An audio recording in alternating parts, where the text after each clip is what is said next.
Avenir. Beauté. Protéger. Pérennité. L'avenir. Transmission. L'avenir. Local. Transmission. Engagement.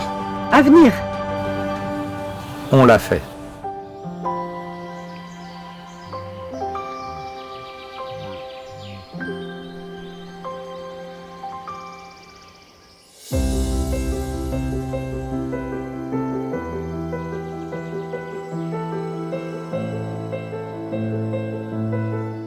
Quand on a acheté ici, sur Bonne Rencontre, on a acheté suffisamment large, avec du terrain, on a quand même 13 hectares.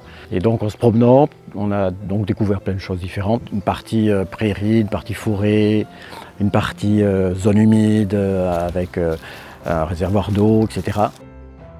On a quelques petites espèces qui sont vraiment protégées au point de vue national, mais on a surtout la diversité.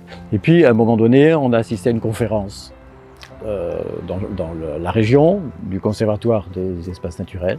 L'histoire est un peu plus compliquée parce qu'en fait, ce n'était pas le but de la conférence.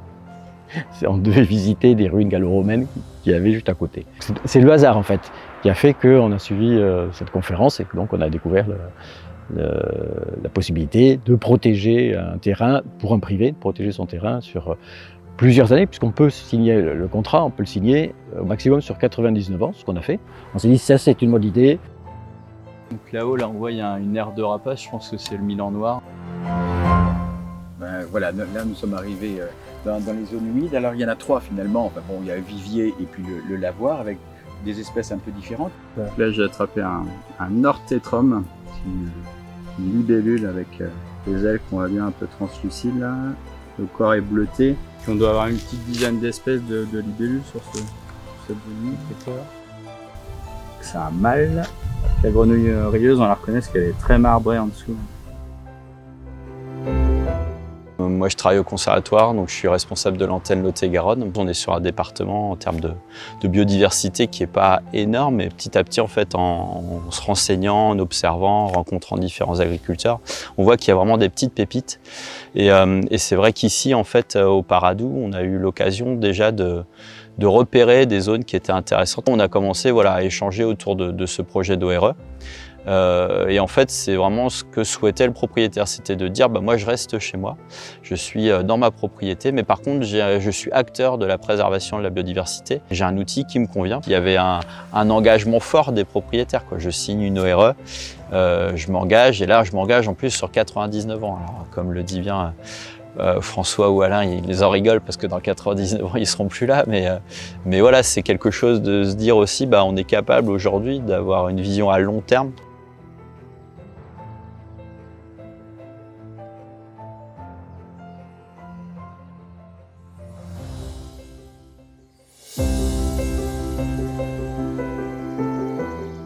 Alors, ce qui a amené la commune du coup à travailler en collaboration avec le CEN et du coup à mettre en place une ORE sur le site de l'étang de Chancelade, c'était dans un but de préserver le plan d'eau à long terme et puis de trouver un équilibre entre une activité humaine, donc activité pêche en l'occurrence, et la préservation de la biodiversité et de l'environnement.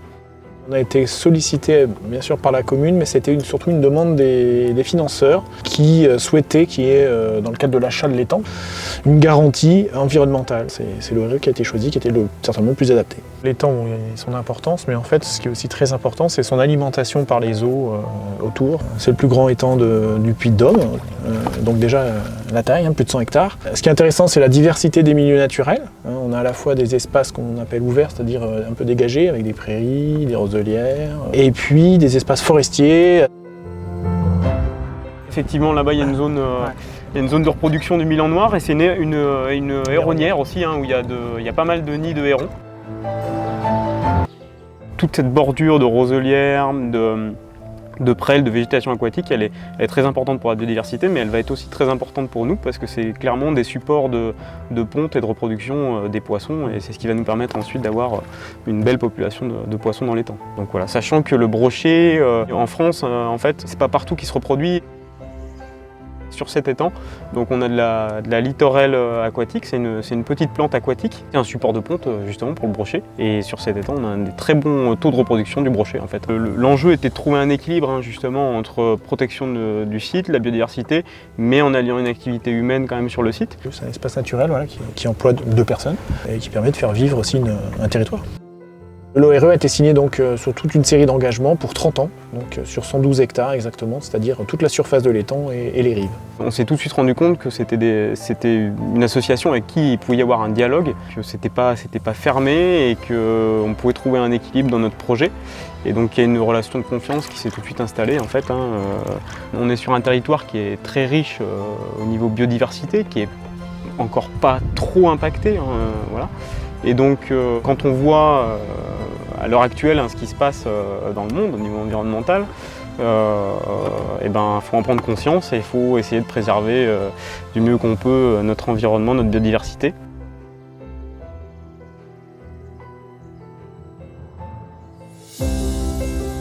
On est sur le 3e lac alpin. C'est que le lac est une réserve d'eau potable pour 14 communes. Et les marais jouent le rôle de filtre concernant toutes les eaux du bassin versant qui arrivent au lac, ce qui est important pour la santé humaine. Tout le monde était d'accord. Il faut qu'on se mette aussi à protéger tout ça. Si on veut conserver l'aspect touristique de notre lac, parce que c'est un aspect économique, et l'aspect, j'allais dire, naturel, puisque c'est notre eau potable. Le lien avec le conservatoire est assez fort parce que le conservatoire des espaces naturels est co-gestionnaire avec la communauté de communes de la réserve naturelle du lac. On a signé une convention triennale qui fixe des objectifs de travaux dans les zones humides autour du lac. Donc là on se trouve dans le marais du Guiguet sur la commune de Saint-Alban-de-Montbel. C'est une zone humide, donc il y a une importance capitale à préserver ces milieux pour la phytoépuration qui va au lac. Il y a le lac d'Aiguebelette qui se trouve juste derrière nous, et puis après d'avoir une diversité d'habitats. Donc la flore qu'on va y trouver et la faune qu'on va y trouver vont être différents. Ce qui est intéressant, c'est qu'en fait on se trouve dans un ensemble avec une cohérence en termes de gestion des milieux. Là vous avez sur notre gauche une aulnée plutôt mature et puis là un milieu plus ouvert de prairies humides. Et en fait ces différents outils, notamment l'ORE et cette convention de gestion, ça nous permet d'avoir une gestion cohérente à l'échelle du marais dans la préservation de l'environnement à l'échelle locale. Sans cette ORE, il y a plusieurs espèces qui seraient amenées à pouvoir disparaître du territoire si on n'assurait pas leur protection avec ces outils juridiques. Les gens commencent à être conscients de forcément il faut qu'on protège notre environnement parce qu'on n'y arrivera plus. Il faut que ça perdure dans le temps.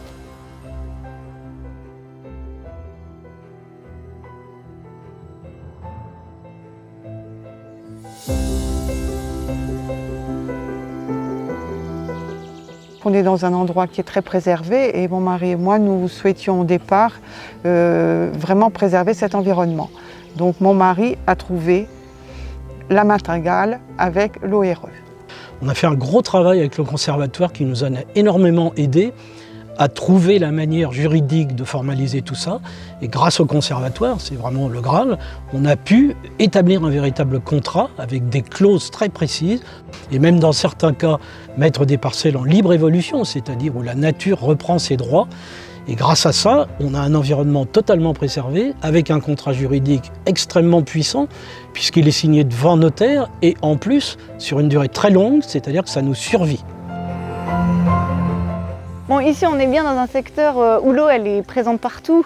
On a des zones humides, des prairies humides, des boisements humides. Et ici, finalement, sur ce bois, on ne fait rien. Les propriétaires l'ont choisi et l'ont acté en l'expliquant clairement dans l'obligation réelle environnementale. On y a découvert, en faisant les premiers inventaires, des espèces rares, notamment des plantes qui affectionnent ce type de milieu. Il y a l'aconite napelle, qu'on appelle aussi le casque de Jupiter, l'angélique des bois. On a pu améliorer nos connaissances qui étaient très très basiques de la faune et de la flore qui étaient sur notre domaine. Et on a découvert qu'on avait des tas de choses où on passait à côté, on ne faisait pas attention. des orchidées sauvages, d'autres espèces rares. Et puis on s'est aperçu que lorsqu'on avait acheté la parcelle qu'on appelle Carisset, où il y a plein de carex, on s'aperçoit que c'est une parcelle qui est très riche, elle est tout près des ruisseaux. On voit des biches, on voit des cerfs passer qui viennent s'abreuver à la rivière. Et grâce au conservatoire, j'ai découvert tout ça. Le fait d'être passé sur les parcelles, d'avoir diagnostiqué tout l'ORE nous a permis de retrouver une ancienne mare qui n'avait pas été entretenue depuis de nombreuses années.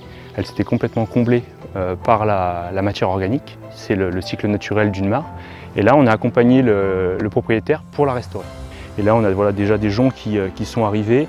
On a même une caracée qui s'est développée, donc c'est une espèce pionnière, indicatrice d'une bonne qualité d'eau, qui a réussi à arriver sur la mare suite à la restauration. Le contrat d'ORE, c'est quelque chose de vivant, c'est-à-dire qu'une fois qu'on est en relation avec le conservatoire, ce qui est important de rappeler quand même, c'est que ça ne s'arrête pas au contrat. C'est-à-dire qu'ensuite, il y a un accompagnement. On peut faire ce qu'on veut. En fait, il n'y a aucune contrainte pour l'activité que j'ai voulu au départ.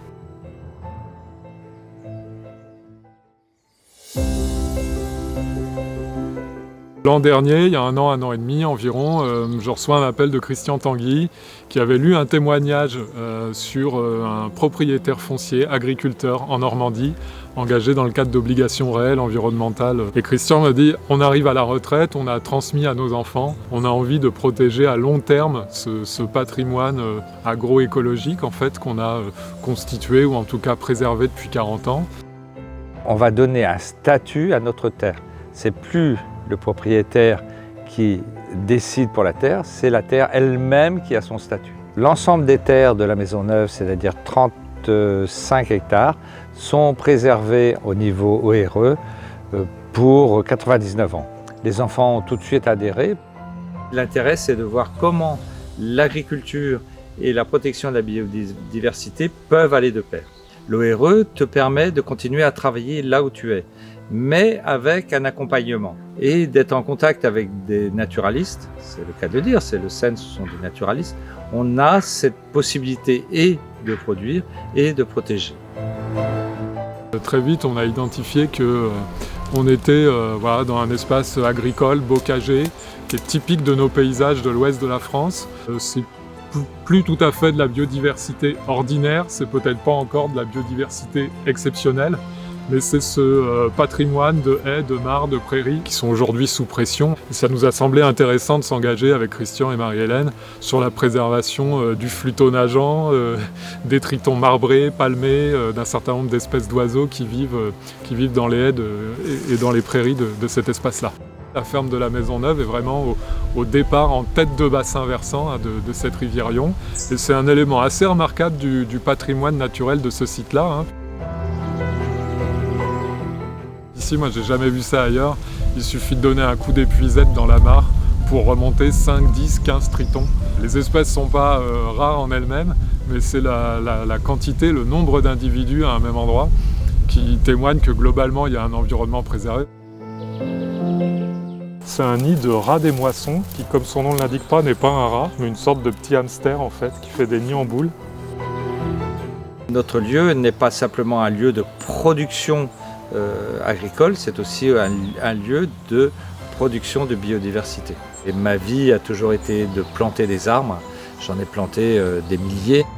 Moi je pense surtout à mes petits-enfants.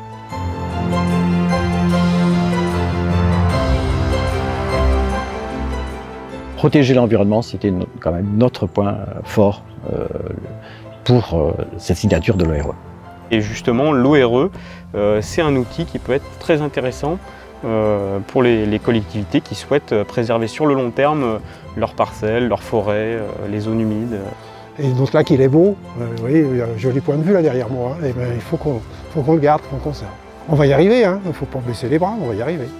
Moi, j'ai envie d'être vertueuse sur mon propre domaine, et si ça peut servir d'exemple, tant mieux. J'espère que quand 99 ans, ils se diront, même s'ils ne sont plus propriétaires, mais que cette terre-là, on a su à un moment donné la préserver.